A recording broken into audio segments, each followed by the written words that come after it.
Question number 3 के बारे में बात करें तो क्वेश्चन नंबर 3 में आपको क्या गिवन है, पहले तो गिवन पे गौर करते हैं। क्या गिवन है?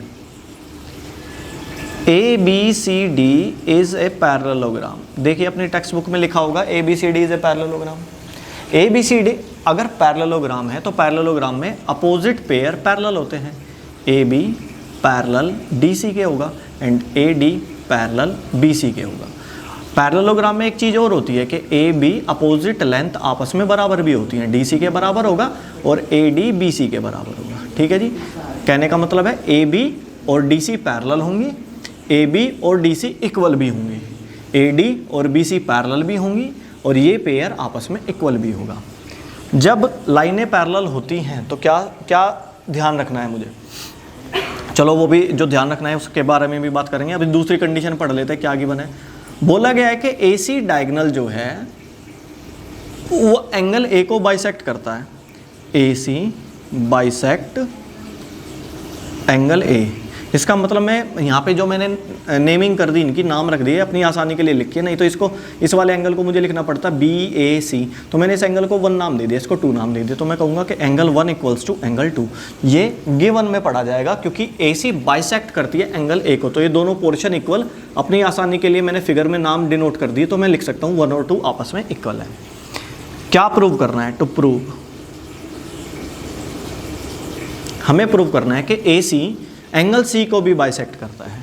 ए सी बाइसेक्ट एंगल सी, या यूं कह लो कि एंगल 3 और एंगल 4 आपको इक्वल प्रूफ करने हैं। ठीक है जी, या आप क्या कह सकते हो, एंगल 3 और एंगल 4 आपको आपस में इक्वल प्रूफ करने हैं। फिर एक चीज़ और प्रूफ करने को बोली इन्होंने, कहा कि बताइए ए बी सी डी एक रोम्बस है। रोम्बस होने के लिए आपको ये चारों लेंथ आपस में इक्वल बतानी पड़ेगी। A B, B C, D C and A D आपको आपस में इक्वल बतानी पड़ेगी, तो ये रोम्बस प्रूफ हो जाएगा। ठीक है जी, देखिए जी इसका सॉल्यूशन देखते हैं हम।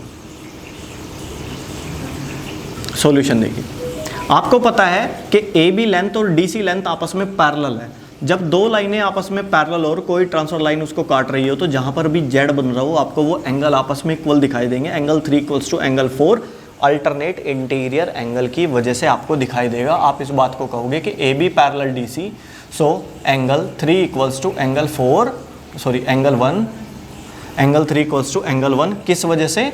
Alternate interior angle. तो आपको ये भी तो पैरेलल दिखाई दे रही है, ये ट्रांसफर लाइन काट रही है, तो पैरेलल लाइन का यूज़ करते हुए एक जेड आपको ये दिखाई दे रहा है, तो 2 4 के इक्वल होगा। आप लिखोगे कि A D parallel B C, तो by angle 2 equals to angle 4 by alternate interior है। ये हो गई एक इक्वेशन, ये हो गई 2 इक्वेशन। गिवन दैट आपको गिवन है कि एंगल 1 और एंगल 2 इक्वल है। क्या आप एंगल 1 की जगह एंगल 3 लिख सकते हो यहाँ पे? एंगल 2 की जगह एंगल 4 लिख सकते हो यहाँ पे?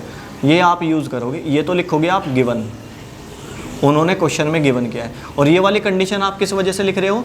एंगल 1 की बजाय आपने 3 लिखा इक्वेशन फर्स्ट से, और एंगल 2 की बजाय आपने 4 लिख दिया इक्वेशन सेकंड से। इक्वेशन फर्स्ट एंड सेकंड का यूज़ करके आपने ये स्टेटमेंट बोल दी। एंगल 3 और 4 आपस में इक्वल आ गए। आपको यही प्रूफ करना था कि एंगल 3 और एंगल 4 इक्वल है। सो वी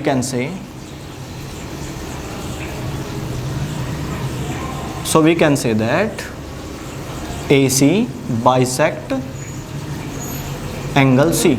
अगर 3 और 4 आपस में इक्वल आ गए, आपस में इक्वल आए, तो यानी कि बिल्कुल बीच से जा रही है, तो बाइसेक्ट कर रही है किसको? एंगल सी को। अब हमारा टारगेट क्या है? अगली कंडीशन हमारी क्या है?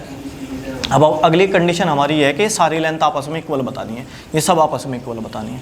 अब देखो एंगल 1 एंगल 2 के इक्वल है, एंगल 3 एंगल 4 के इक्वल है, एंगल 4 एंगल 2 के इक्वल है, अल्टरनेट इंटीरियर एंगल होने की वजह से। देखो फिर से गौर से सुनो, हमें ये तो पता चल गया कि एंगल 1 एंगल 2 इक्वल है, गिवन। ये पता चल गया 3 और 4 इक्वल है, प्रूव कर दिया। पर ये पता है एंगल 4 एंगल 2 के इक्वल है अल्टरनेट इंटीरियर एंगल की वजह से। अब इन चीज़ों का यूज़ करके एक सामग्री तैयार करनी है। वो देखिए क्या सामग्री तैयार होगी आपको। एंगल 4 एंगल 2 के इक्वल है, एंगल 4 इक्वल्स टू एंगल 2, क्या कहोगे इसको? Alternate interior angle. Alternate interior angle. But angle 4 equals to angle 3, ये अभी हमने प्रूव करा। तो यहाँ पर अब हम क्या कह सकते हैं, एंगल 4 एंगल 2 के इक्वल है, एंगल 4 एंगल 3 के इक्वल है, तो ये भी आपस में इक्वल होने चाहिए। फिर तो भाई 4 4 के इक्वल होगा तो ये दोनों भी तो आपस में इक्वल होने चाहिए। एंगल 2 इक्वल्स टू एंगल 3, ठीक है जी। इन ट्रायंगल, अब देखो ADC ट्रायंगल में, ADC ट्रायंगल में एंगल 2 इक्वल्स टू एंगल 3, तो एंगल 2 के सामने वाली लेंथ बन रही है DC, एंगल 3 के सामने वाली लेंथ बन रही है AD, और आप कहोगे equal side have equal angle.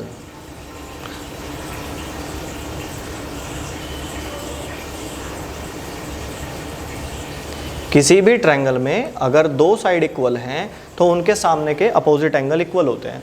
अगर दो एंगल इक्वल हैं तो उनकी अपोजिट लेंथ आपस में इक्वल होंगी। यहाँ तक क्लियर हो रही है बात। तो आपने ये तो प्रूव कर दिया कि ये लेंथ इसके इक्वल है, बट DC इक्वल्स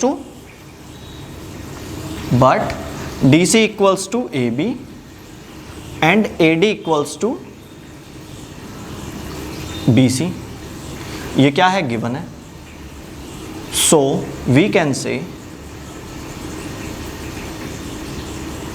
तो हम क्या कह सकते हैं कि सारी लेंथ आपस में इक्वल। देखो ये आपने इसके इक्वल प्रूफ कर दी, पर ये इसके इक्वल होती है तो ये तीनों आपस में इक्वल हुई, पर ये इसके इक्वल होती है फिर तो ये चारों आपस में इक्वल हुई। ये गौर करने वाली बात क्या है, ये लेंथ आपने इक्वल प्रूफ कर दी है, ये इसके इक्वल होती है पैरेललोग्राम में, ये इसके इक्वल होती है, ये इसके इक्वल तो ये भी इसके इक्वल, ये इसके इक्वल तो ये सब आपस में equal. So we can say that AB equals to BC equals to DC equals to AD, और ABCD इज पैरेललोग्राम में नहीं, रोम्बस। आई थिंक आपको ये समझ में आया होगा।